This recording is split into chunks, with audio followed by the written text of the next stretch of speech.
I sound a little guilty, it's because I'm talking about my dad and money, two topics that generally make me feel guilty. um, so I love my dad, but I'm pretty sure I'm at the top of his things that piss me off list. The first time he went to one of my art shows, so I'm an artist, and he said, "It looks expensive." He doesn't talk much, but when he does talk, it's usually about money. It's a pretty standard practice for adjunct instructors in the arts to have exhibitions. So I've been working as an educator and artist for over 10 years in San Diego. I think out of all of my events, my parents have probably been to about three. I invited them to this exhibition here, and they agreed because I told them that they would see pictures of our family. And I always get nervous to share my art with my family because one of the hardest things I've done is to try and justify how I spend money on art. And no matter what I say, it never makes any sense. And I always feel guilty usually at the end of our conversations. So on our way to Point Loma, my dad said, I haven't been here in a long time. So we were going to one of the exhibitions that I made together. And the show was at NTC. So if you don't know NTC, it used to be a military base. And so it was really interesting because it was the exact base where my dad received training when he first came here to America. In 1975, he migrated here from the Philippines, and when my dad was in the exhibition looking around, he didn't really say much. He wasn't in there very long. And when he exited the room, he said, I don't like to look at things that make me think of the past.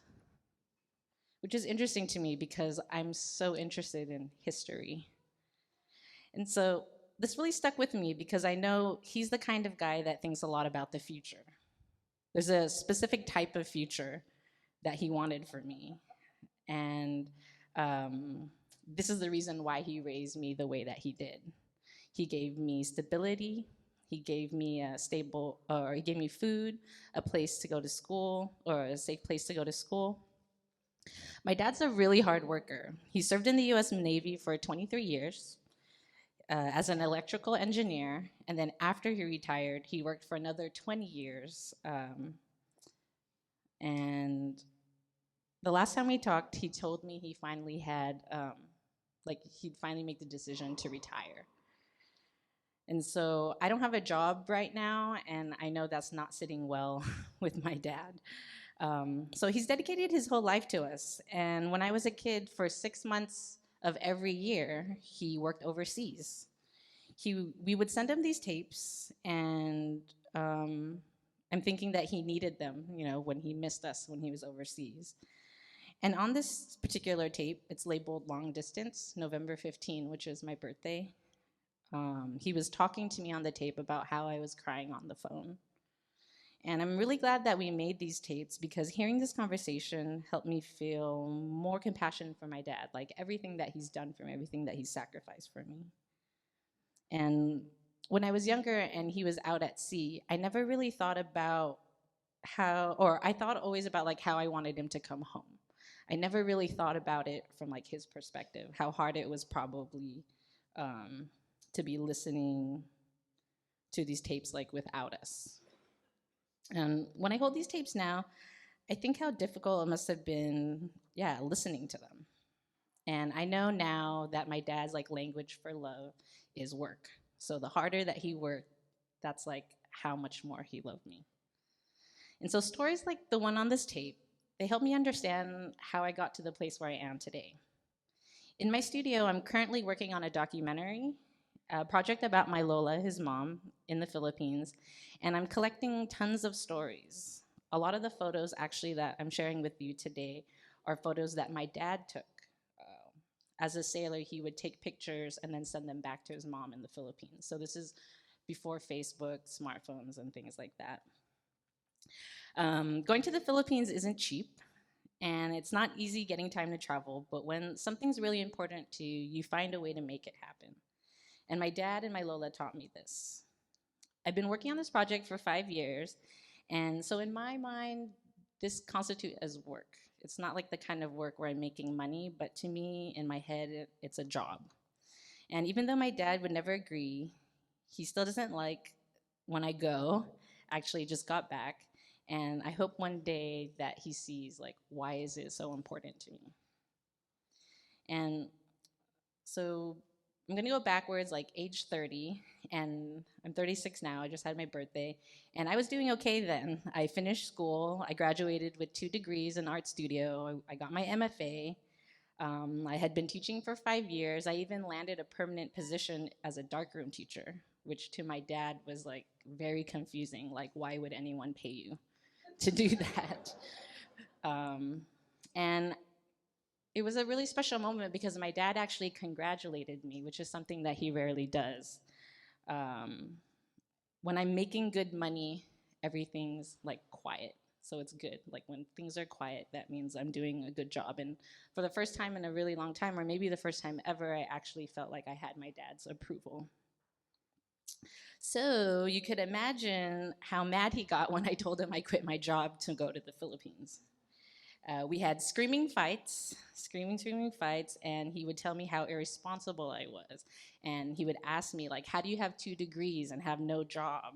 And he would tell me, like, how stupid I was for leaving my job and that I had a really easy life compared to him. I didn't invite my dad to this talk because on a lot of days I feel like he's right.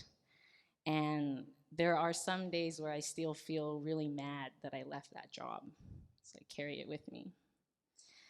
Philippines was something that we never talked about, and I think that's one of the reasons why I wanted to go so bad. The only time we talked about being Filipino is when my dad was pointing out how much I wasn't because of something that I did. A small part of me kind of wishes that maybe I didn't go and that maybe I should have followed my parents' lead. They always try to tell me what I should do and give me advice, that I should just keep my head down, not think too much about my history, and just concentrate on the future. But I couldn't do that, and so I left to go to see the Philippines, or to go to the Philippines, which I do almost every year, and I have this awesome developing relationship with my Lola, my grandmother. And each conversation that we have together is literally unfolding like a story about my father. And while we're eating, she would talk casually about who he was. And these memories are super important to me because my dad doesn't really talk to me about them, and they really help shape my understanding of like why me and my dad are the way that we are to each other. And so one morning while we were eating, we were talking about work, and like usual, she was asking me, like, do you have full-time work yet? And it's like almost an automatic answer. I'm like, no, like it hasn't been happening. And she tried to give me advice, and she said, you just have to pick pick one thing and just like dedicate yourself to it. And so she started telling me this example of my dad. So when he joined the military, he drove himself to work that day. I don't know why, like no one could drop him off. But my grandma was telling me how he drove himself to work, and then he like left his car in the parking lot, and then he just like left to go to America. And I thought like, that's fucking crazy because the dad that I know, he like would never leave his car anywhere. He's so like, he cares so much about money.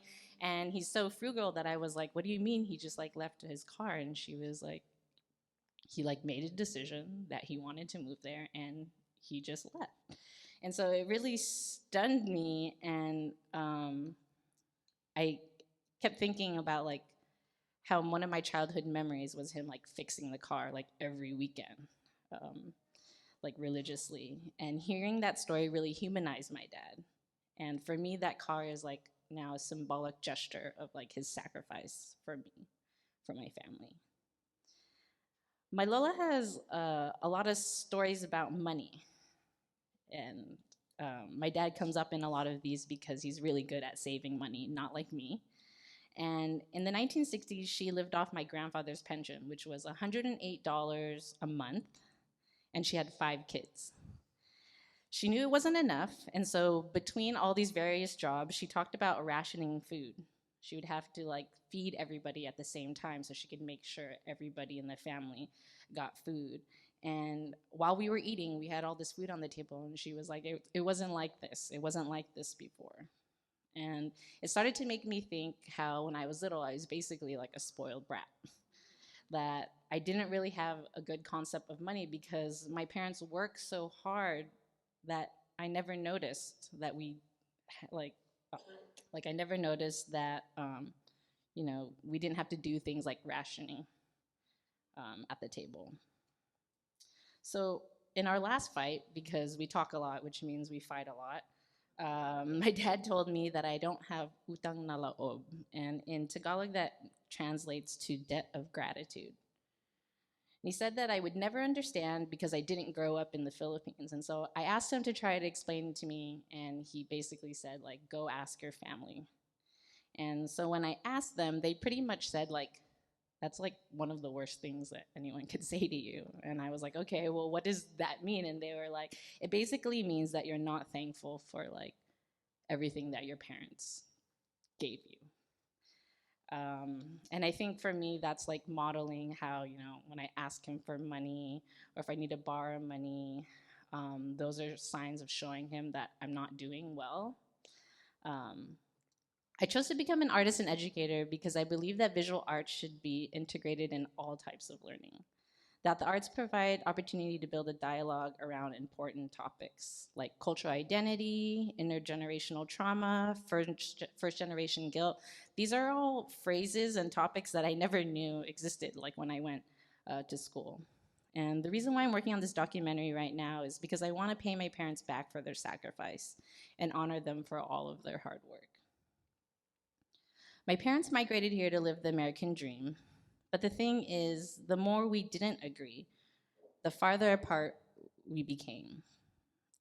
And I often wonder, is this what they were imagining when they migrated from the Philippines to San Diego? Will being a teacher ever be enough for my parents? And will I have the same expectations for my kids?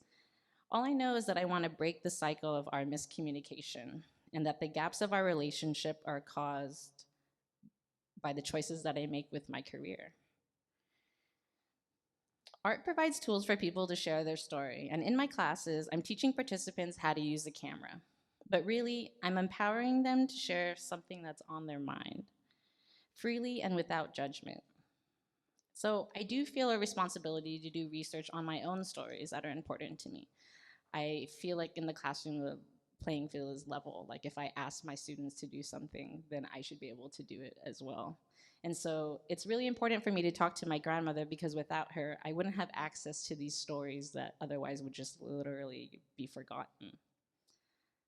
So because of my Lola, I could understand why my dad makes the choices that he made and how his sacrifices influence my choices, and the dream that he has for me to have opportunity is the same vision that I have for my students. Now, one of my jobs is the director of Bridge, which is a project that I created to provide workshops, lectures, and events that are designed to support the community. I give participants access to tools and resources that help reinforce their success and well-being through different art-making activities and discussions.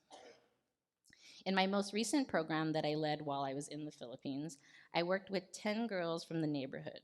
I taught them how to use digital cameras, which quickly opened up conversation about who they are and their life.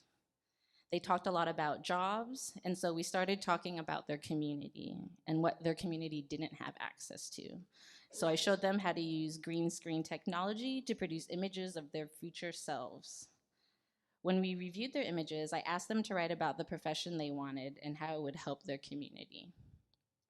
I really like this project because oftentimes when I ask students to research how they might want to contribute when they grow up or what kind of job they want, they usually say like, I don't see me there.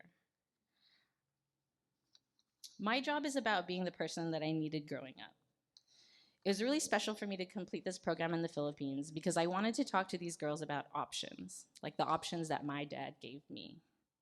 I'm living the dream that my parents wanted me to live, to have an opportunity, to enjoy my job. Working part-time gives me the funds that I need and the flexibility to host projects through Bridge. And this work really fulfills me in ways that my past jobs never did. I hope through my documentary and projects with Bridge that my parents might finally see that I'm trying to give other people the same opportunity that they gave me. So I'd like to take a moment to express my deep gratitude to my parents whose working class ethic taught them to keep their heads down and to blend in with the crowd so that I can look up, to look for a job that lets me think about the change that I want to see in the world. Through the arts, I could create a more compassionate and understanding society. And when I think of how my dad left his car in the parking lot that one day, I think of this period of my life when I'm taking my own chances for something that I really believe in. So I'm so thankful that he passed down his hard work and endurance to me. My name is Rizzhel Javier, and I'm an artist and educator in San Diego.